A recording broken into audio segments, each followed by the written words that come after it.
PMC कन्या नागदा में शनिवार को शासन के आदेशानुसार भविष्य से भेंट कार्यक्रम अंतर्गत एसडीएम श्रीमती रंजना पाटीदार द्वारा बच्चों को मार्गदर्शित किया गया एवं उन्होंने यह मुकाम किस प्रकार हासिल किया है इसकी जानकारी दी तथा उन्होंने अपने अनुभव साझा किए। इसी प्रकार विधायक डॉक्टर तेज बहादुर सिंह चौहान द्वारा भी बच्चों को अलग अलग कक्ष में जाकर चर्चा की एवं उन्हें अपने भविष्य में क्या बनना है इसके बारे में जानकारी दी गई तथा उन्हें किस प्रकार मेहनत करना चाहिए इसके लिए प्रेरित किया। विधायक डॉक्टर चौहान एवं एसडीएम श्रीमती पाटीदार का स्वागत प्राचार्य देवेंद्र दवे एवं वरिष्ठ शिक्षिका अंजना कुशवाहा द्वारा किया गया। कार्यक्रम का संचालन शिक्षिका सुनीता राजावत ने किया एवं आभार मनोहर अखंड ने माना। कार्यक्रम में विद्यालय के शिक्षक एमएच मंसूरी, अखिलेश पाटीदार, शंकर राठौड़, प्रवीणा राठौड़, अंजना अग्रवाल, संजय गुप्ता सहित समस्त स्टाफ एवं बड़ी संख्या में बच्चे उपस्थित थे।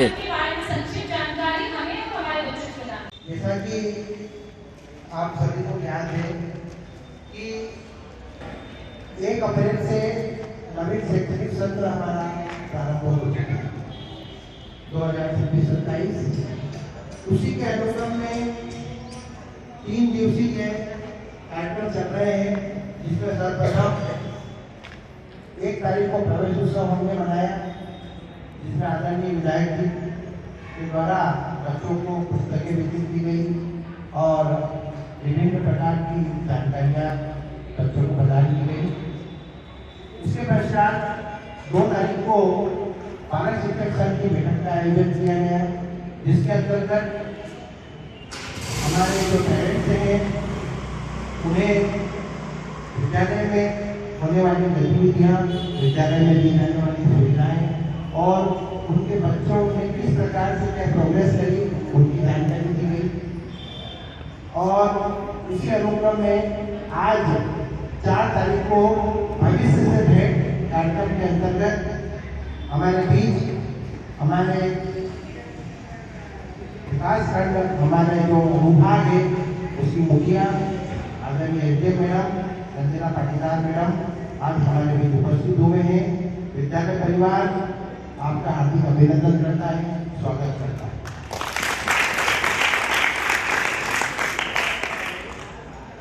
जैसा कि मैं आपको बताना चाहूँगा कि ये कार्यक्रम भविष्य से भेंट शासन ने किसलिए आयोजित किया है, आपने देखा भी होगा ग्रुप के माध्यम से भी कि हमारे कलेक्टर साहब और जितने भी अधिकारी हमारे हैं, अनुविभाग अधिकारी या तहसीलदार मैडम के या जो भी हमारे जो वरिष्ठ अधिकारी हैं, वो किस प्रकार से उन्होंने मेहनत करी और वो उन्होंने इस मुकाम को किस प्रकार से हासिल किया, या बताने के लिए, उनको एप्रिशिएट करने के लिए आज हमारे बीच मैडम आई है। तो आप बच्चों के लिए मैं यही कहना चाहूँगा कि मैम को आप देखिए कि उन्होंने किस प्रकार से कैसे भविष्य में का मतलब ही है कि भविष्य में आप क्या बनेंगे और किस प्रकार से आपको मेहनत करना पड़ेगी। इसी अनुक्रम में ये कार्यक्रम आयोजित किया जा रहा है और मैडम हमारे निवेदन पर यहाँ पधारी, बहुत बहुत धन्यवाद है। जय हिंद, जय भारत।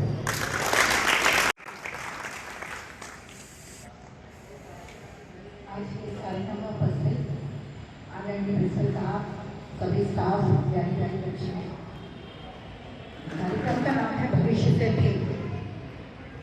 भविष्य समझते हो आप लोग? समझते हैं? भूतकाल भी समझते होंगे, वर्तमान भी समझते होंगे, ठीक है। तो कहा जाता है कि अगर आगे बढ़ना है तो पीछे देखिए, उससे सीख लीजिए, लेकिन अपना लक्ष्य आगे का रखिए। अभी आप वर्तमान में जी रहे हो, आप जितनी मेहनत करोगे, जितनी गंभीरता से काम करोगे, अच्छे काम करोगे, अच्छी शिक्षा लोगे, उतना अच्छा आपका भविष्य होगा। आज मैं यहाँ एसडीएम हूँ, है ना। मैंने पीएससी की है, पीएससी के थ्रू मेरा सिलेक्शन हुआ। हमारे जिले में करीब 16-17 डिप्टी कलेक्टर हैं, जिनमें कुछ एसडीएम है, कुछ ऑफिस में हैं। हमारे कलेक्टर साहब है, एडीएम साहब हैं। हमारे ज़िले में 3-4 आईएएस अधिकारी हैं, 5-6 से ज़्यादा, बल्कि 10 से ज़्यादा आईपीएस अधिकारी उज्जैन में हैं। तो सब लोग बहुत मेहनत करके, बहुत प्रयास करके इस स्टेज पर आए हैं, सभी ने मिला है। तो उन्होंने मेहनत एक दिन की नहीं है, कोई भी एक दिन में ना तो एसडीएम बना है, ना कोई एक दिन की मेहनत से तहसीलदार बना है, नहीं कोई एक दिन की मेहनत से टीचर बना होगा। एक दिन में कुछ नहीं होता। उसके लिए आपको शुरू से प्रयास करने पड़ते हैं। हम जब मकान बनाते हैं तो सबसे पहले क्या भरते हैं? नींव। देखा है मकान बनते हुए आप लोगों ने? सबने देखा होगा, सबको पता होगा। सबसे पहले हम नींव भरते हैं और कहते हैं कि नींव जितनी मजबूत होगी बिल्डिंग उतनी ही अच्छी और मजबूत होगी और ज़्यादा दिन चलेगी। यही बात हमारे ऊपर भी लागू होती है। हम जितने अच्छे से अपने प्राथमिक, माध्यमिक और हायर सेकेंडरी की शिक्षा लेंगे उतना ही अच्छा आपका कैरियर होगा, उतना ही अच्छी आपकी समझदारी होगी, उतना ही अच्छा आप किसी जॉब में आने के बाद, किसी जिम्मेदारी लेने के बाद परफॉर्म कर पाएंगे। तो ये जो आपका समय है अभी स्कूल टाइम है, ये अभी आपको अपने आप को मजबूत करने का, अपनी नींव को मजबूत करने का समय है। आपके पास दो चॉइस है, या तो इस समय को बर्बाद कर लो और फिर जिंदगी भर रो लो, अभी मस्ती मार लो, मत आओ स्कूल में, मत करो होमवर्क, टीचर की मत सुनो, है ना, पढ़ाई मत करो, किसी टीचर पढ़ा रहे हो तो अपने सहेली से बात कर रहे हैं। या तो आप ये कर लो, या फिर आप गंभीरता से जो पढ़ा रहे हैं पढ़ लो, समझ लो, फिर जाके भी पढ़ो और आगे कॉम्पिटिशन की तैयारी करके अपना भविष्य डिसाइड करो। ये आपकी चॉइस है। फिर सर आपको स्कूल में पढ़ा सकते हैं, मैं आपको कभी भी आपका भविष्य, आपका जीवन तो आपको ही देखना है। आपके दिमाग में तो वही बात जाएगी जो आप सीखोगे, देखोगे, आप ध्यान से सुनोगे तो आपके दिमाग में बैठेगी। आपको एक बार समझ में नहीं आ रही, दो बार नहीं आ रही, 4 बार पढ़िए, शिक्षकों से पूछिए, मेहनत कीजिए। आप पढ़ेंगे तो चीज़ें आपको क्लियर होती जाएंगी और धीरे धीरे धीरे आप बहुत स्ट्रॉन्ग हो जाओगे। अभ्यास करेंगे, पूरा अभ्यास करेंगे, ये इच्छा शक्ति हमारी मजबूत है, हम अनुशासनबद्ध हैं, तभी सफलता मिलेगी ना। गलत कह रहा हूँ क्या मैं? और इन सारी चीजों के साथ जरूरी है कि अपने मन को, अपने चित्त को अपने लक्ष्य की तरफ स्थिर रखना। यदि हम अपने लक्ष्य से थोड़ा भी भटकते हैं तो फिर सफलता हमसे कोसों दूर चली जाती है। हमारे मन में सकारात्मक दृष्टिकोण होना। सकारात्मक दृष्टिकोण से तात्पर्य क्या है? अच्छे सोच होना, अच्छे विचार होना। अगर हमारे मन में अच्छे विचार हैं, हमारे मन को हमने केंद्रित किया हुआ है अपने अध्ययन कार्य की तरफ, अच्छे विचारों की तरफ, सकारात्मक कार्यों की तरफ, सकारात्मक सोच की तरफ लगाया हुआ है, तो आपका मन विचलित होने वाला नहीं है। और यदि थोड़ा भी आपका मन भटका तो फिर मन भटकता ही जाता। अभी मैं एक लड़के के बारे में पढ़ रहा था, उसका इंटरव्यू मैंने देखा था। वो मध्य प्रदेश की